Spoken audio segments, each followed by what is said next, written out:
The call came at 2:47 inches the morning. I know the exact time because I had been awake anyway, sitting at my kitchen table with a cold cup of coffee and the crossword puzzle I never finished. When the phone buzzed and I saw my brother's name on the screen, something in my chest tightened before I even answered. "It's me," he said, and his voice was wrong, thin, careful in a way that told me someone might be listening. "Tell me where you are," I said. "I'm at the house. I just wanted to hear your voice." I set down my pen. My brother and I had talked on the phone every Sunday for 31 years, ever since I moved from Ohio to Colorado for work. We did not call each other at 3 in the morning to hear each other's voices. "Are you hurt?" I asked. A pause. "I've been better. I was in my car before dawn. I need to tell you about my brother before I tell you what I found when I got there. His name is Gerald, and he is 2 years younger than me, which makes him 61 now. He built a trucking company from 8 vehicles and a single contract with a regional grocery chain into something that employed over 200 people across 4 states. He did it without a college degree, without family money, and without ever once asking anyone for a favor he didn't intend to repay twice over. He is the most self-sufficient man I have ever known. When his wife passed from cancer 6 years ago, he did not fall apart. He grieved quietly, kept the business running, showed up for his daughter every single day. I am the other kind. I spent 30 years as a detective with the Denver Police Department, the last 12 of those in financial crimes. I know how people take things that don't belong to them. I know how they justify it, how they hide it, and how they react when they realize they've been caught. My brother used to joke that I was the one born suspicious, and he was the one born trusting, and neither of us were wrong about that. When I pulled into his driveway that morning, it was not the house I remembered from Christmas 2 years ago. The lawn was overgrown along the edges. One of the front shutters hung crooked. Small things. The kind of small things that pile up when a person stops caring about appearances because they have stopped believing anyone is watching. My daughter-in-law answered the door.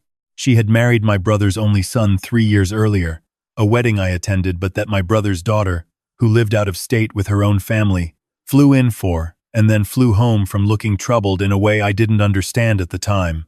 My son-in-law's wife was polished and quick-smiling and spoke in a voice that managed to be pleasant while somehow always containing a small note of impatience. She told me my brother was resting. She said he hadn't been feeling well. She offered me coffee with the warmth of someone who had not expected me and was not happy about my presence but had decided the correct play was to pretend otherwise. I told her I'd go on up. She stepped slightly to the left, not quite blocking my way, not quite allowing it either. "He really does need his rest," she said. "I'll be quiet," I said, and I walked past her. My brother was sitting up in bed. He was dressed, which told me he hadn't been sleeping. He had a bruise along his left jaw that was 4 or 5 days old, gone yellow-green at the edges, and when he stood to hug me, I felt him flinch when my arm crossed his ribs. I pulled back and looked at him. "Gerald," I said. "I tripped on the back steps," he said. "The wood is rotten. I keep meaning to fix it." I looked at him for a long moment. He looked at the window. "Okay," I said. "Tell me about the business." That was how I found out the rest of it. Not all at once. My brother had survived everything by staying calm, and he was staying calm now, which meant the story came out in pieces over the next 2 days, gaps filled in by what I observed myself and by a single conversation I had with his housekeeper, a woman named Clara who had worked for him for 11 years and who looked at me with the particular expression of someone who has been waiting a very long time for a responsible adult to appear. Here is what I learned. After my brother's son married his wife, the two of them had moved into the main house at my brother's invitation. My brother had been lonely after his wife died, and his son was his son, and it had seemed like the right thing. Within a year, my daughter-in-law had taken over management of the household accounts, which my brother had allowed because he genuinely hated paperwork and genuinely trusted his son. Within 2 years, she had inserted herself into the business administration, starting with the payroll systems and expanding quietly from there. My brother's son was not a bad person.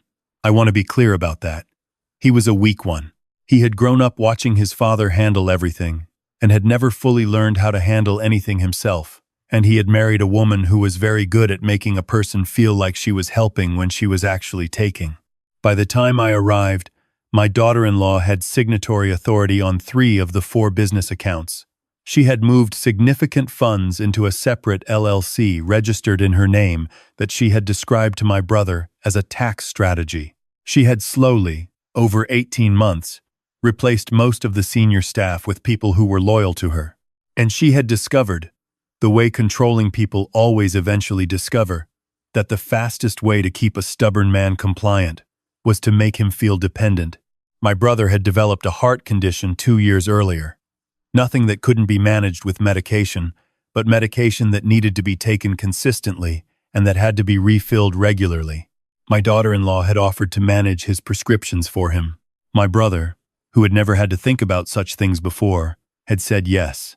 By the time he understood what she had done with that yes, he was in a position where questioning her meant risking his supply, and his cardiologist was 40 minutes away, and she had made it quietly difficult for him to drive. I sat with all of that information for 1 full night. Then I called my brother into the kitchen, made sure my daughter-in-law's car was gone, and told him what I wanted to do. He said, "That's insane." I said, "Probably." He was quiet for a while. Then he said, "You always did like doing things the hard way." "I like doing things the right way," I said. "The hard way is usually a side effect." I need to explain something about my brother and me that is relevant here, which is that we are not twins and we do not look exactly alike. What we do look like is brothers. Same height, same coloring, same way of standing with our weight slightly on the right foot, same gray at the temples. Up close, anyone who knew either of us could tell us apart easily. From a distance, in bad light, wearing similar clothes, we were close enough to cause a second look. More importantly, my daughter-in-law had only met me 3 times. My brother's son had met me perhaps a dozen times but had never paid me particular attention, and my daughter-in-law had spent 2 years ensuring my brother had minimal contact with anyone outside the household. Nobody would be expecting me to show up looking like I belonged there. The plan was simple, which is the only kind of plan that actually works. My brother would go to Clara's house under the guise of a follow-up appointment with his cardiologist. He would stay there.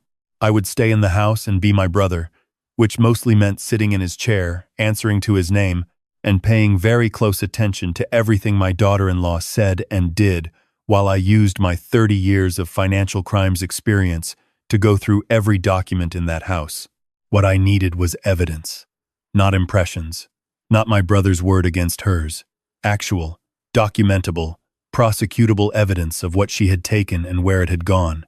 My daughter-in-law did not notice for the first day. People tend to see what they expect to see, and what she expected when she looked toward the living room was an aging, compliant man in a cardigan reading a book. That is what I gave her. I sat in my brother's chair.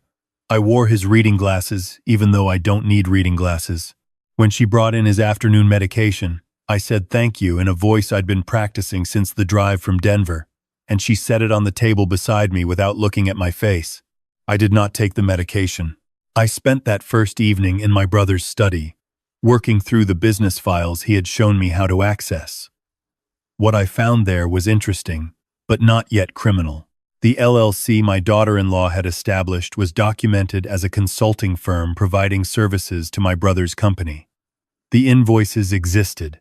The amounts were large, but not impossible to explain away as legitimate fees if the right accountant testified on her behalf. What I needed was evidence that the services had never been provided, that the LLC was a shell, that the money had simply been moved. Financial crimes are patience crimes. You cannot rush them. I know investigators who get frustrated by that, who want the villain to confess or the smoking document to fall out of a drawer. That almost never happens. What happens instead is that you read enough paper that the pattern becomes undeniable, and you document that pattern until no reasonable person can look at it and see anything other than what it is. I had been a detective for 30 years. I had patience. On the morning of the second day, my daughter-in-law received a call that put her in a noticeably good mood. I could hear pieces of her end of it from the hallway.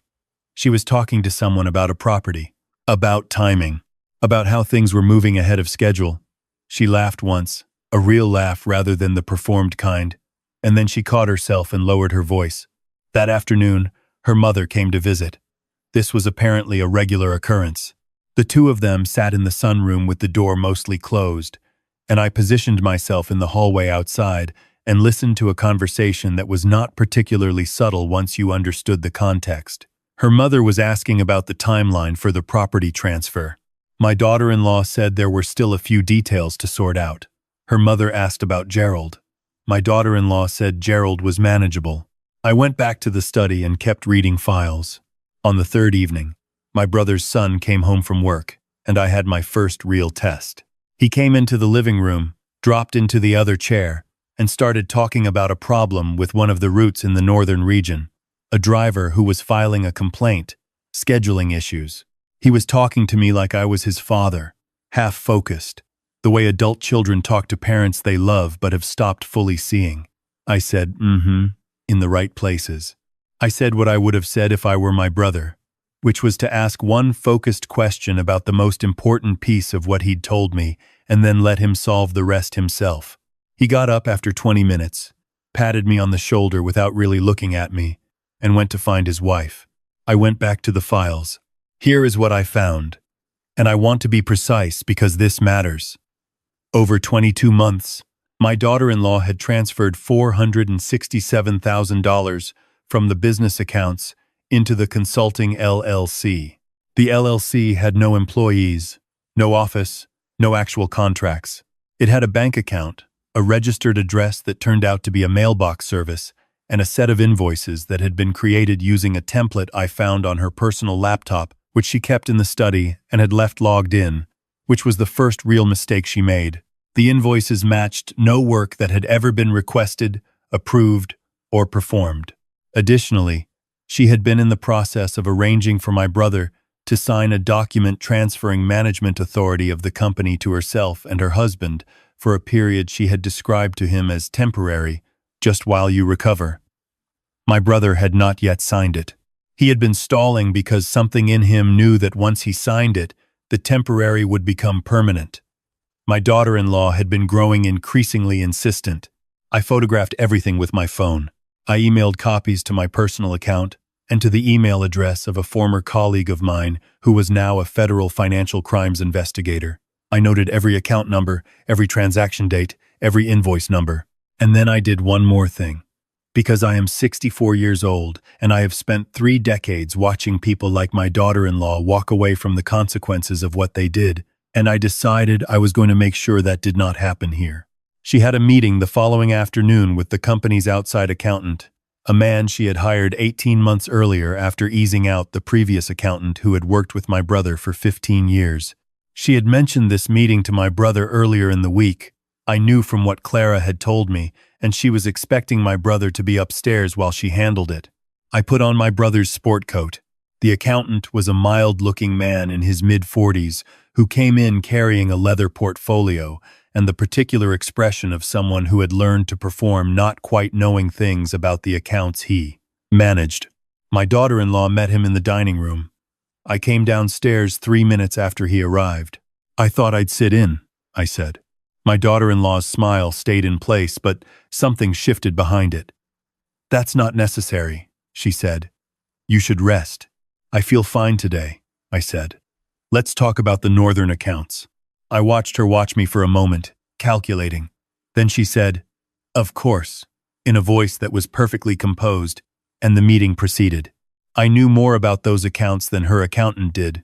I asked questions that were specific enough that answering them honestly would have exposed everything, and answering them dishonestly in front of a witness would create problems later.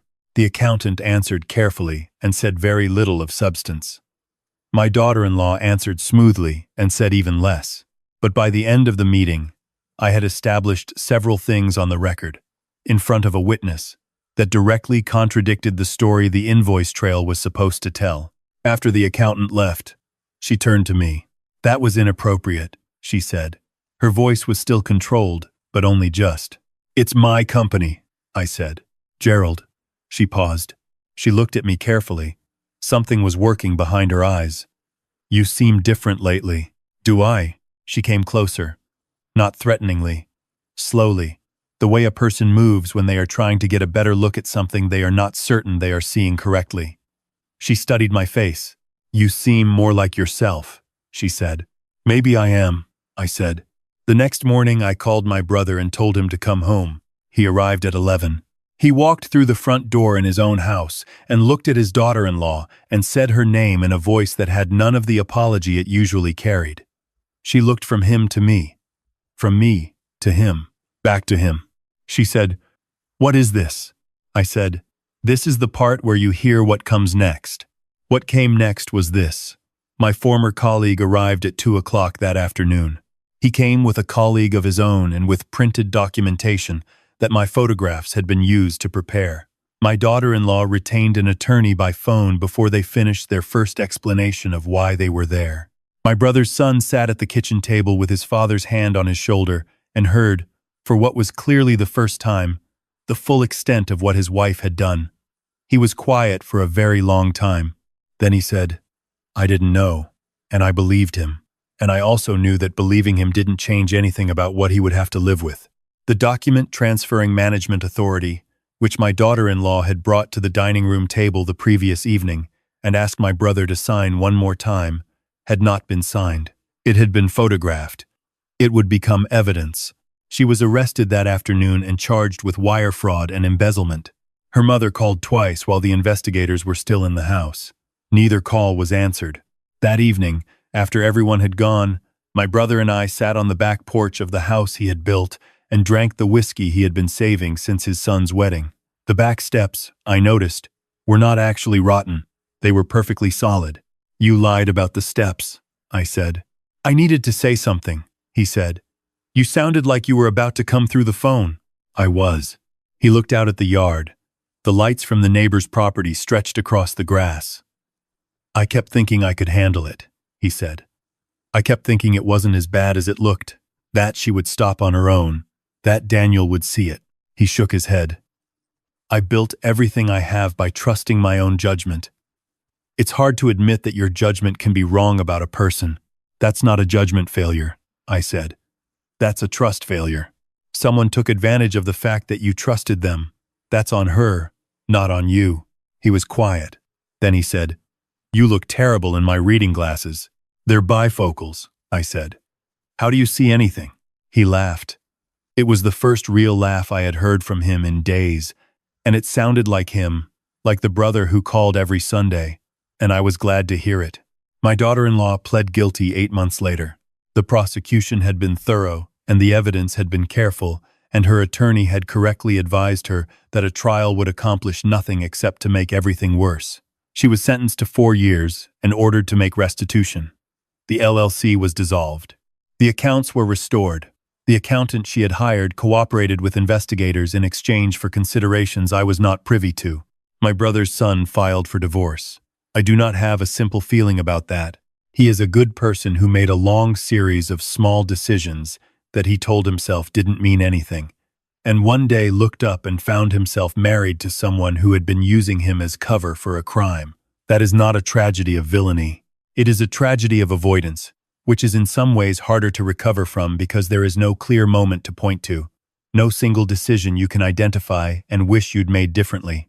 It is just a slow accumulation of not quite looking, and then the thing you were not looking at is there in front of you in your father's kitchen with a federal investigator reading you its dimensions. He and my brother have been working through it, the way fathers and sons work through things, slowly and imperfectly, and with more silence than words. My brother told me on our last Sunday call that Daniel had started coming to work at the company again, learning the routes, sitting in on the account reviews, starting, for the first time at 34, to understand what his father had actually built. Clara still works at the house. She has been given a raise that I am certain is too generous and that my brother will defend until his last breath. She has earned it. When I came to the door that morning looking like a slightly older, slightly more suspicious version of my brother, she looked at me for one long moment and then said, "Thank goodness. I'll make coffee." I think about that visit often. Not the investigation, not the arrest, not the documents and the accounts and the careful forensic accounting that followed. I think about the moment on that first morning when I walked up the stairs of my brother's house and found him sitting on the edge of his bed, dressed for a day he had not been allowed to have, in a home he had built that no longer fully felt like his. I think about the look on his face when he heard my footstep in the hall. Not relief, exactly. Something more careful than relief. Something that had learned to be careful. And then recognition. And then something that came loose. Some held breath that had been held for a long time. He called me at 3 in the morning because he could not say clearly what was happening. But he knew that something was, and he knew who to call when he needed someone who would come without asking too many questions first. That is what brothers are. That is what fathers are, and uncles, and all the people we build our lives around without always saying so plainly. They are the ones whose phone number you know by heart even when you haven't had to dial it in years. They are the ones who drive through the night and show up at the door. I stayed for 3 more weeks after the arrest, long enough to make sure the right attorneys were engaged, the right accounts were secured, the right people at the company understood what had happened and what would happen next. Long enough to eat dinner with my brother every evening and talk about things that had nothing to do with any of it. Long enough for the house to start feeling like his again. When I finally drove back to Denver, he stood in the driveway and waved me off the same way he used to when we were kids and I'd come home for school breaks and then had to leave again. Like the leaving was a formality. Like the connection was the part that was real. I've got the crossword puzzle open in front of me again, as I tell you this. Same one I never finished. I find that fitting. My brother's company turned 62 employees this quarter, the most they've ever had. His son is running the northern region. Clara's sister has started working in the front office. My brother called last Sunday at exactly 2 in the afternoon, the same as always. We talked for 45 minutes about a documentary he'd watched, about whether the backfield is the right place for a garden, about a joke he heard at a Chamber of Commerce meeting that took him 4 minutes to tell correctly and was worth every one of them. At the end, before we hung up, he said, "I never thanked you properly." I said, "You called me." He said, "That's not the same thing." "It's better," I said. "You called me first." There was a pause on the line, the comfortable kind, the kind that exists between people who have known each other long enough that silence doesn't need to be filled. Then he said, "Same time next week." "Same time next week," I said, and that was enough. It always has been.